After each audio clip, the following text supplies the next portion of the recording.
in 1927, so that I'm about to be 88 years old. My grandparents were both, on both sides of the family, were sharecroppers out in dry land in West Texas, which is not a very, very interesting or enterprising way to live. My daddy walked off of the farm with a third-grade education when he was 19 years old and persuaded the Ford dealer in our little town of Spur, Texas, out of Dickens County, had persuaded him to let him become a mechanic. And so he gave him 3 meals and a dirt floor in his garage and about 9 technical manuals. And although my dad only did to the 3rd grade in school, he was a very bright man and an avid reader. So he became very, very, very excelling in his field, and he was totally pleased and satisfied to serve in that capacity, because in those days there weren't too many people that could fix the machines. The machines were not very well made, and there was a great need, and there was a great respect for someone who did what my father did. So although we had very modest monetary circumstances, we had a very, very good life. I have 3 sibs, and the 4 of us lived in very, very fine circumstances, but being born in 1927 and being one that is always very observant about what's happening around me, I was very much aware of the Depression and very much aware of the people moving west to California, and a lot of experiences there. But to me personally, I always hustled for use of time. And I convinced myself at a very early age that the greatest gift of all was the gift of life, and all of us were created totally equal, because God gives us 24 hours a day. Nobody gets any more, nobody gets any less. And I was very concerned that I do the most that I could get done in 24 hours. I drove my mother about half crazy because she was trying to take care of my 3 younger sibs and couldn't understand why I was never at home. But I like doing more than one thing at a time from the time I can remember. One was because it was not boring to be doing several things, and secondly, you had added revenue. I never was money hungry, but I never was opposed to carrying around a little either. So I was entrepreneurial before I heard the word. I didn't know what it was, but that was what I was. There was no one in my family tree that had ever been in any kind of business.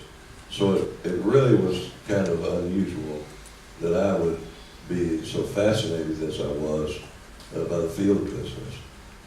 One of the things that I always want to be, wherever I am, is I want to be in a leadership role.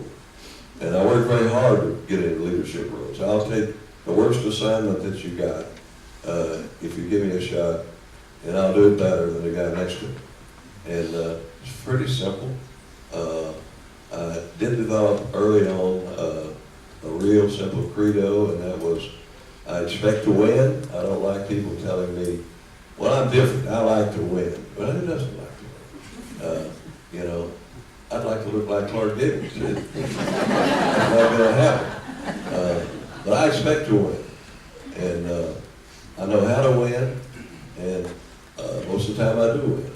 But when I lose, I don't look back. I don't say things that don't work. And if they don't work, I don't give it that old last try, my last breath. I'm going down with the ship. I've sold a lot of businesses, small and large, that I couldn't do very well, and other people did very well. And I'm proud of them, glad they did. But I think the entrepreneurs are the people that made it a better quality of life for everyone that ever lived.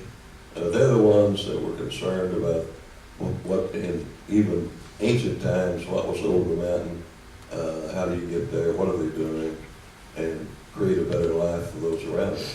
So I think the entrepreneur has never been quite understood.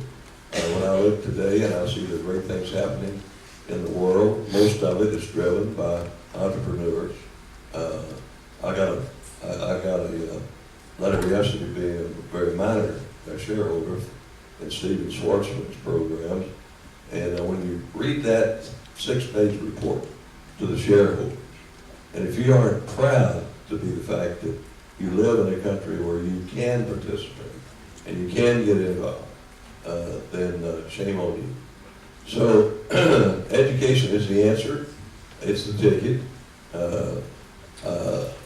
I think everyone figures that out pretty early, and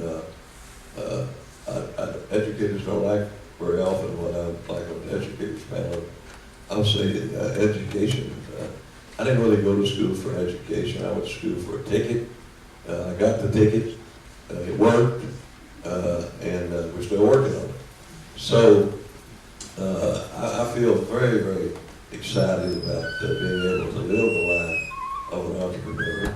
And I'm even more excited that I have children and grandchildren now in my various businesses, and we will continue to try to do things better. One thing that I will say, a lot of students come to me and say, what should I do? What should I do? Well, the first thing, do better than what you're doing. Well, I don't like what I'm doing. Well, you're going to have to do what you're doing until you get something better. So do better than what you're doing. Do better than what you're doing, and you'll be noticed. And if your boss doesn't notice you, a competitor will, or a vendor will, and you're going to be noticed. It never fails. It will, and it won't fail. So that's really my life. Really would sound like it's very complicated. It's very simple. Just get up, do more than you did yesterday, and thank God that you have another day to do it. I never have seen a guy die from hard work yet. And I understand bureaucracy, and I hate it. It takes away from the lifestyle of all of us. It's a poison, but we have it everywhere. And if you have just a little, you're fortunate. Everything has got a bureaucracy tied to it. I understand the EPA. I've been on a project in Colorado for 28 years. Project that the Forest Service asked me to do, and then the Enviros decided I shouldn't do it. So 28 years, still fighting the Enviros. And the only reason I'm doing it is because I'm just not going to let them win. And I will win.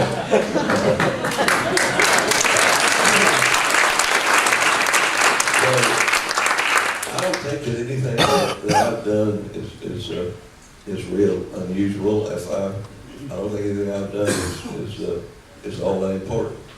But if you put together everything I've done, it gets to be a pretty nice pile. Thank you.